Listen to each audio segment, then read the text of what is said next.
Γιατί φοβάμαι. Γιατί δεν χρειάστηκε να γίνω εθελοντής δότης μυελού των οστών. Γιατί δεν είχα την απαραίτητη ενημέρωση από κάποιο φορέα. Δεν πληρώ τις προϋποθέσεις. Γιατί μπορώ να χαρίσω ζωή σε έναν άνθρωπο. Γιατί είναι ακίνδυνο. Γιατί συνέβη σε φιλικό μου πρόσωπο. Η δική μου ιστορία ξεκινάει το 1991, όταν ο σύζυγός μου σε ηλικία 29 ετών νόσησε από αξία μυελογενή λευκαιμία. Οι γιατροί μας μίλησαν για το μυελό των οστών και μας είπαν ότι ήταν η θεραπεία για τον Γιώργο εάν βρισκόταν κάποιος συμβατός δότης που θα ταιριάζει με το δικό του μυελό. Μέσα στη μεγάλη μας αισιοδοξία σκεφτήκαμε ότι τόσοι φίλοι, τόσοι συγγενείς είναι δυνατόν να μην βρεθεί κάποιος στο συμβατός. Πράγματι λοιπόν πήγαμε όλοι να εξεταστούμε, δώσαμε αίμα για τον Γιώργο για να εξεταστούμε, αλλά παρόλα αυτά μας έκαναν και την ερώτηση αν θέλαμε να γίνουμε δότες εθελοντές μυελού των οστών. Εγώ προσωπικά δέχτηκα αμέσως, κανένας μας δεν βρέθηκε στο συμβατός με τον Γιώργο και μάθαμε ότι δεν είναι ένα πράγμα τόσο εύκολο. 2 χρόνια μετά, από τότε που νόσησε ο Γιώργος, δέχτηκα ένα τηλέφωνο από τη μονάδα ιστοσυμβατότητας. Είπα ότι έγινε το θαύμα μέσα μου, ότι βρέθηκε μυελός για τον Γιώργο. Τα πράγματα όμως δεν ήταν έτσι. Εγώ είχα βρεθεί στο συμβατή με κάποιον άλλον άνθρωπο που είχε ανάγκη το δικό μου μυελό. Με ρώτησαν αμέσως αν θα ήθελα να δώσω μυελό. Ούτε καν μπήκα στη διαδικασία να το σκεφτώ. Αμέσως δέχτηκα. Αυτό το συναίσθημα που ένιωσα όταν βγήκα από το χειρουργείο.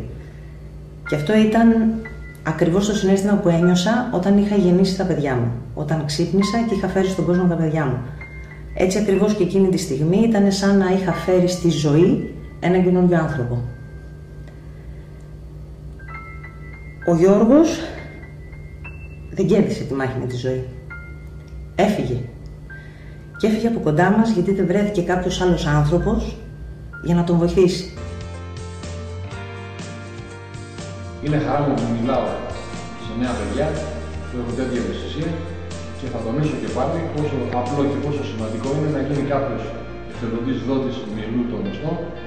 Είναι μια πολύ απλή διαδικασία, είναι κάτι σαν αιμοδοσία. Παίρνοντα λίγα κύτταρα από το αίμα, μπορείς ανώδυνα, χωρίς απολύτως κανένα πρόβλημα και χωρίς μεγάλη ταλαιπωρία, να προσφέρεις ζωή σε έναν συνάνθρωπό μας που χρειάζεται να υποβληθεί σε μεταμόσχευση μυελού των οστών και δεν μπορεί να βρει έναν δότη από το οικογενειακό περιβάλλον. Ο δότης προσφέρει κύτταρα, προσφέρει αγάπη, προσφέρει ζωή και ίσως είναι το μοναδικό άτομο που μπορεί να βοηθήσει έναν ασθενή εάν τα κύτταρά του γενετικά μοιάζουν με τα κύτταρα του άλλου. Η διαδικασία για να γίνει κάποιος εθελοντής ξεκινάει από τη συμπλήρωση μιας αίτησης όπου καταγράφει ορισμένα δικά του στοιχεία. Βεβαίως δηλώνει την επιθυμία του να βοηθήσει έναν ασθενή σε οποιοδήποτε μέρος του κόσμου και αν βρίσκεται αυτός. Ο δότης πρέπει να είναι ένα άτομο ηλικίας 18 έως 45 ετών, να είναι σε καλή κατάσταση υγείας και όπως είπαμε πρόθυμος να βοηθήσει έναν ασθενή ανεξάρτητα από φυλή, χρώμα, θρησκεία ή οτιδήποτε άλλο. Αφού συμπληρώσει τα στοιχεία του, στη συνέχεια θα πάρουμε ένα δείγμα στοματικού επικρίσματος, κάτι σαν σάλιο μέσα από το στόμα του με μια μπατονέτα. Τα στοιχεία αυτά θα διοχετευτούν ανώνυμα στην ελληνική και στην παγκόσμια δεξαμενή και αν ποτέ βρεθεί συμβατός με κάποιον ασθενή, τότε μόνο θα τον καλέσουμε να μας επιβεβαιώσει ότι επιθυμεί να παραμείνει να είναι δότης.